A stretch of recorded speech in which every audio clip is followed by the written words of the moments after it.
The United Nations Refugee Agency has warned that as the coronavirus pandemic prolongs, a lethal mix of confinement, deepening poverty and economic duress is unleashing a renewed wave of violence against refugee, displaced and stateless women and girls. And to talk more on this, we're now joined via Skype from New York by Global Spokesperson for the United Nations High Commissioner for Refugees, Kathryn Mahoney.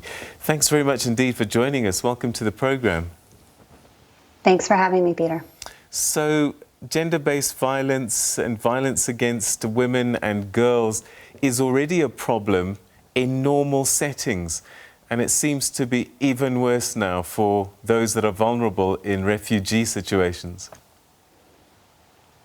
That's exactly right. I mean, refugees and displaced women in a pre-COVID environment were already at increased risk of sexual and gender-based violence. You know, that's anything from intimate partner violence to trafficking, sexual exploitation, early marriage. But essentially what we're seeing, and particularly as this, virus, this pandemic prolongs, we're 9-10 months into this, what we're seeing is that, as you say, this is a lethal mix. As lockdowns are persisting, as poverty is increasing, as the economic hardship is really taking its toll on families, it's truly the women and girls who have been already, they've already suffered enough, they've already been forced from home, but essentially they are bearing the brunt from this even further because we're raising the alarm about the increased risks and the reports of these cases of sexual gender-based violence all around the world. Have we been able to understand what it is about these triggers, these confinements, that forces or gets men to become violent with their partners? Well, I mean, look, we're all under increased pressure. We're all suffering. We're all having a harder time feeding our families and making ends meet. And when you've been forced to flee, when you've been forced from your home, maybe you're still, you've managed to find somewhere to live inside your country, or you've perhaps become a refugee and you've crossed a border. You've left everything behind. You have no safety nets. That stress is exacerbating, and it's truly laying bare the inequalities and the vulnerabilities, and it's truly the women and girls that are suffering the most as these pressures seem to really show itself in the form of sexual violence. What type of extra vulnerabilities are girls facing in these kinds of refugee camps, for example? Because it is, as you say, an abnormal situation. So what are they more prone to as a result of being in these conditions? One of the things that I think is critical talking about today is that one of the biggest worries that we have today is we're seeing that child marriage, early child forced marriage, is essentially becoming a coping mechanism, right? So as families have essentially, with this pandemic, lost their abilities to feed their families. Their jobs have disappeared overnight. Let's not forget, refugees and displaced people, their livelihoods are often contingent upon, the informal economy. If you're selling fruit in the streets, if you're a day laborer, those jobs in confinement, in lockdowns have disappeared. And you're no longer able, to make ends meet. Child marriage has simply become a way to make those ends meet, and it's the girls that are at risk of this. We also hear about the sale and exchange of sex. In a normal setting, people might just regard that as, prostitution, whatever. But in a refugee kind of status where survival and trying to overcome economic hardship, it takes a different tone, doesn't it?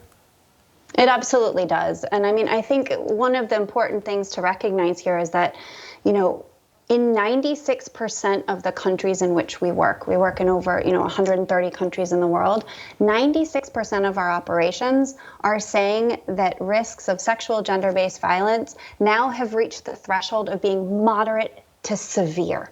And we are extremely concerned, not of course about, trafficking and sexual exploitation, but we're also concerned about, intimate partner violence. This is a whole package of issues that are really the weight of all of these issues are falling on the women and girls. And the problem here, and you heard earlier, is that a lot of these services, in order to help women and girls, they're not being considered essential. And our message today is that psychosocial support, specialized health care, these services are absolutely life-saving for women who are engaging in survival sex, for example. Women need access to these services, and they must absolutely, against the backdrop of the pandemic, be considered essential.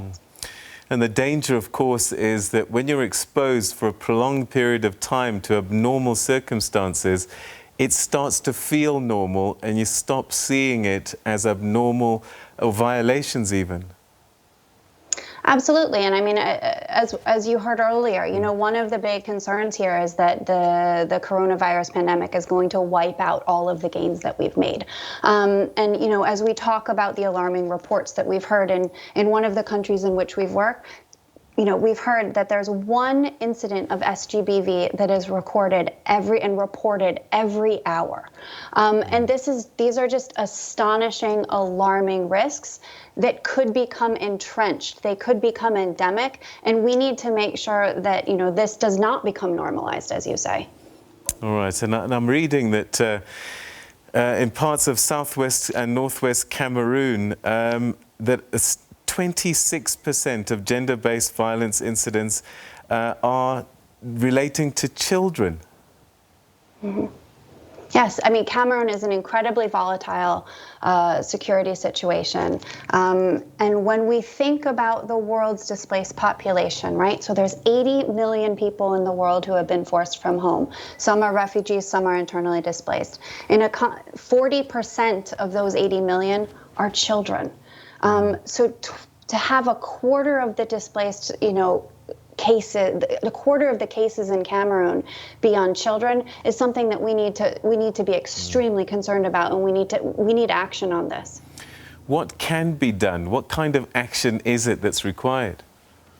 Well, first and foremost, it's raising the alarm, and it's making sure that this is something that is known and that it's happening all around the world. But like I said earlier, one of the most critical things is to make sure that victims have access to services, that the services, be it hotlines, be it, psychosocial support, counseling, that people have access to this.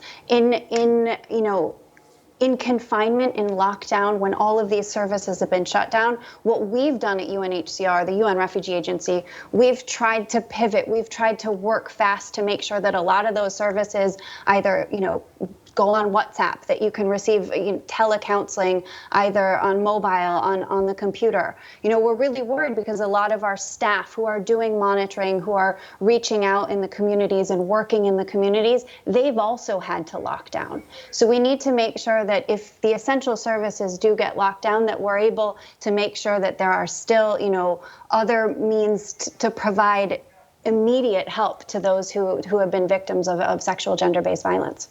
All right, Kathryn Mahoney, we're going to have to leave it there. Thank you very much indeed for raising the alarm, and let's just hope that this motivates the people that are needed to help do the help. Thank you so much. Thanks, Peter. All right, that's Kathryn Mahoney, spokesperson of the United Nations High Commissioner for Refugees, talking about the violence against women and girls as the world commemorates the elimination of violence against women and girls.